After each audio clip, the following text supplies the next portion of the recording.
అంటే రాయికి చెమట పట్టదు. ఇద్దరు భార్య భర్తలు ఉన్నవాళ్ళు దేవుళ్ళు ఎలా అవుతారు, సంసారం చేసుకునే వాళ్ళు దేవుళ్ళు ఎలా అవుతారని కొన్ని ప్రశ్నలకి మా అందరికీ మైండ్ బ్లాక్ అయిపోయింది. అంటే కాళహస్తిలో ఇంత చరిత్ర ఉందా అంటే ఇన్ని తెలుసుకోవాలని.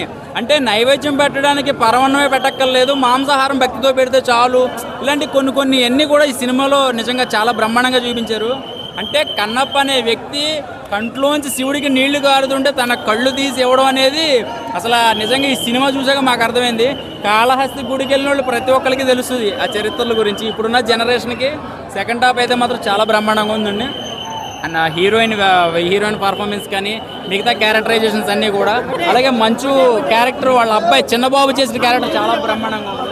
అసలు ఒకటి చెప్పాలంటే ఈ సినిమా ప్రభాస్ ఫ్యాన్స్ ఎవరైనా ఉన్నారంటే కనుక ఇది సినిమాని ఒక మంచి సినిమానే చూడండి, కానీ ట్రోల్ చేయడానికి లేకపోతే ప్రతి వెట్టకారంగా తీసుకోవద్దు.